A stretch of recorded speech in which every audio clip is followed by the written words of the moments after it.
My platform is to help you to become a better human being by sharing with you some insights to bring greater understanding into your life so that you may ascend spiritually. So today I will share with you some powerful words that you can live life by in order to bring some value and meaning to it. These words, I encourage you to try and say them out loudly as often as possible, because when you speak them out aloud, they actually start to reverberate. They create a vibration such that it feeds into your psyche to create positive shifts in you, in your world, and your state of being. The first one is, and it's sets of words actually. So the first set of words are I can, God can, and together as one unified force, we can. There is a saying that together is always better because you simply feel supported and that you're not alone. And when you turn to God, that divine power, that universal intelligence that brought everything into being, it is a safe place that you can turn to where you can place your trust. And then when you do that, you don't have to force things into being, whether it is healing you want into your life, whether it's a great relationship, whether you want to become enlightened or some material success, you're going to find that you don't have to force anything into being because you've placed that trust in a greater power beyond your own understanding. You know, the Holy Bible says to trust in the Lord with all thine heart and lean not unto your own understanding. So, what this allows is for you to do your part and to let go with a confidence, knowing that there is an all pervading power that you can actually activate in your life. This universal intelligence that makes all things possible. You see, if you don't let go and you keep holding on, what you do is that you prevent the activation of this power in your life. And therefore, what you do, you stifle what you want to death. It can't blossom, it cannot come into being. You can even stifle others, you stifle yourself, and every effort you make in life will feel very hard. If you hold on and you don't let go, what you're basically doing is not becoming one unified force with that all pervading power. And so you separate out yourself from that power.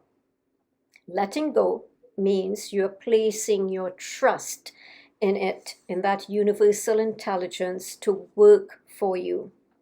In the Holy Bible, it says, trust in the Lord thy God with all thine heart and lean not unto your own understanding. So when you let go, what happens? You start to bring a freedom in your life. You start to become relaxed. You lighten up. You become at ease in yourself. And then you start to enjoy life no matter what is going on. And therefore, whatever you do feels like an effortless effort. And when you start to let go and relax, what facilitates it is that trust, that unwavering trust and faith in that universal intelligence that we call God. And that means you fear not, because you know this intelligence, which is greater than yourself, is working in the background, God. And that power, God, is more than capable. And this is not merely a belief or a hope, it is actually a knowing and a conviction. You see, when you declare these words, I can, God can, and therefore together as one unified force, we can, what happens? It starts to resonate on a subconscious level, and you begin to feel it as true.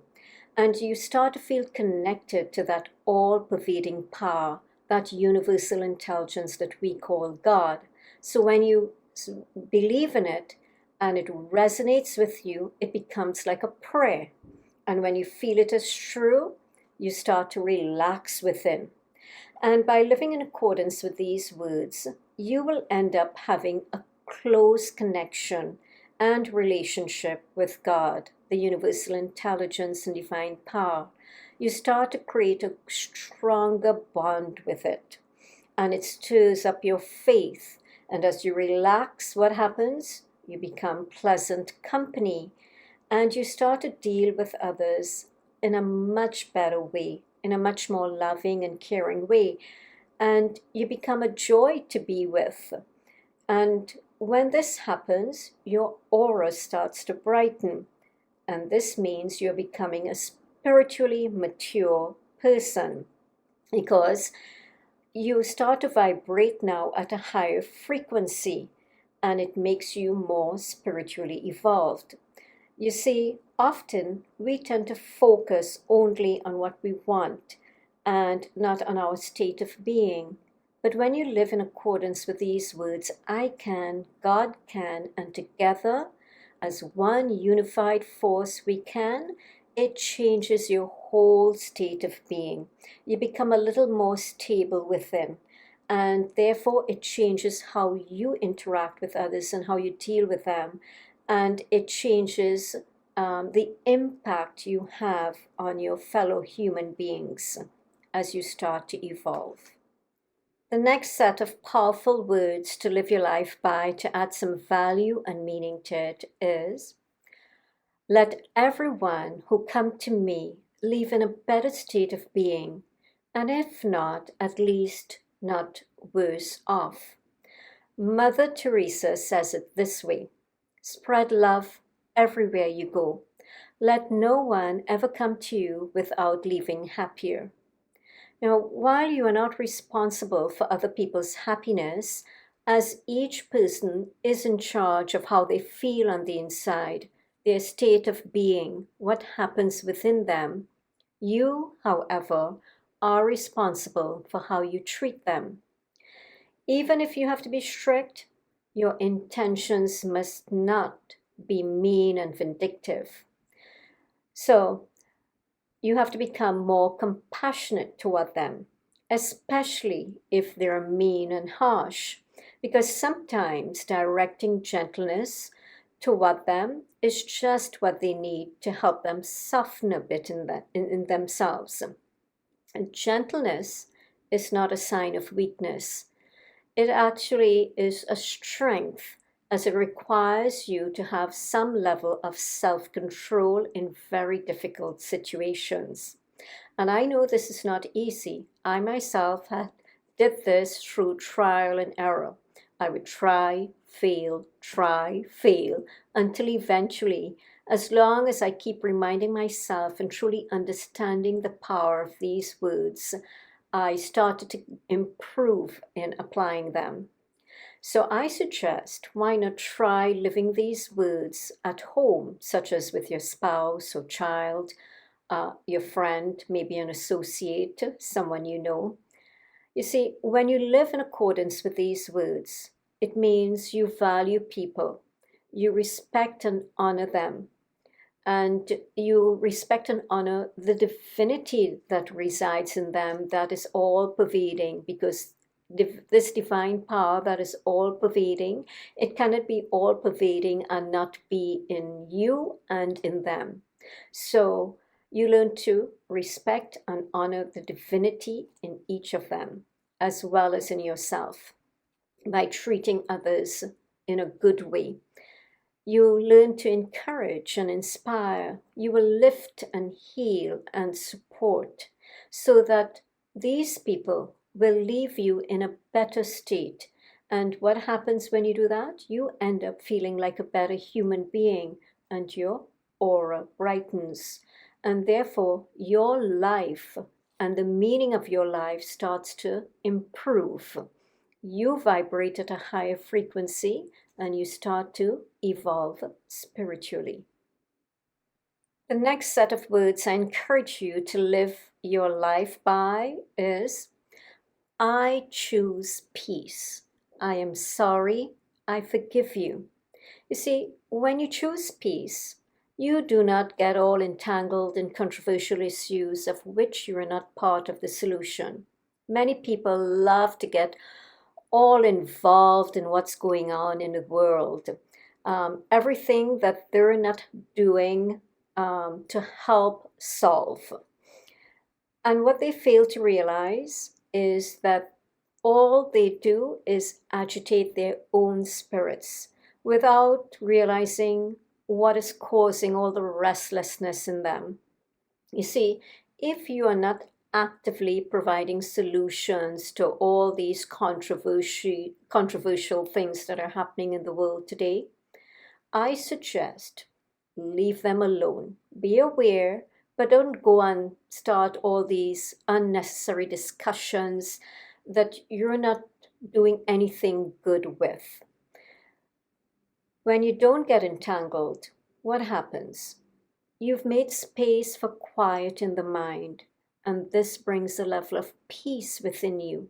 You're choosing a peaceful path. When you choose peace, you truly understand the value of creating harmony and saving your relationships and creating healthy ones. And this does not mean to become dysfunctionally passive. Of course, please take whatever righteous actions you need to take, but with non-violence within. And it does not mean that you allow people to take advantage of you either. When you choose peace, it becomes much easier to say, I am sorry. You see, you don't always have to be right all the time, 100% of the time. If you're right, there is a higher power at play. Always remember that will reveal that you are right, if and when needed. But this usually requires you to let go of all your self-righteousness. So just continue to give the best of yourself and give up your need to be right. And in this way, you can actually help preserve important relationships. When you choose peace, it also becomes much easier to forgive because you understand very clearly that if you don't forgive, you're accumulating all these toxins within you, all this turmoil in you toward or against somebody else. When you choose peace, it is easy for you to forgive and to seek healing. And when you choose peace, you will not intentionally and vindictively hurt others. There is no need for you to get back at others. When you choose a peaceful path, it means that divine love becomes much more evident in your nature because it's quite humbling to say, I am sorry, please forgive me, or I forgive you. And you begin to ascend spiritually as you align with all these spiritual qualities by living them. You know, it is said that we have two aspects to our nature, and this is because of the dualistic nature of life on earth. We have good, which is divine, and we have bad, which is evil and devilish.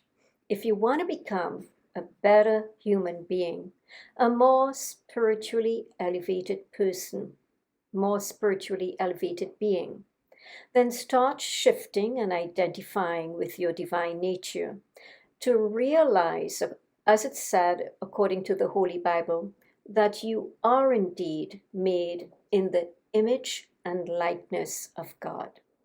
So I leave you now with these final set of words, which is, learn to say please and thank you more often. Now, these are not just courteous words that reflect a well-mannered person. I know we take them for granted and we say them as a form of etiquette. And unfortunately, in today's world, there are many people who are not even using it as a form of etiquette. In fact, it's out of their vocabulary totally. Now, these words have great power behind them. when you use them with truth and meaning, when you feel them deeply. By saying please, it keeps you very humble, and humility is a divine quality. You do not view yourself as entitled, and it actually makes you come across as a very gracious human being. And by saying thank you, this too also is humbling. It means you're so grateful and that you are not taking anything for granted in life. It actually says that to people that you appreciate their time, their effort, their energy, and whatever they may give to you. Whether or not all they did was listen to you and cannot even provide you with what you want, at least it makes them feel appreciated. And when you see their sense of appreciation, you feel differently within yourself. When you say thank you with truth, energetically from your heart, what you do is leave a memorable impression upon people. It keeps you feeling grateful and in uplifted spirits, whether or not you got what you wanted. And the more you say thank you, do you know what happens? It's the more you are creating a bigger space to invite in more good into your life, as good needs to arrive in that prepared place of appreciation. When you speak and live in accordance with these sets of words that I've shared with you, they activate divine qualities in you and release a divine power. All these divine qualities, they're already part of your nature. They're not outside of you, they're in you. They just need to be activated and released. And how can you do that? Simply by becoming attentive in every moment and staying committed on a regular basis to living these words. So I recommend get absorbed in each of these so you can become one with them, whereby you lose yourself, your individual sense of self, and find your soul, that quiet space within you where you and God are one, and where life feels good and meaningful.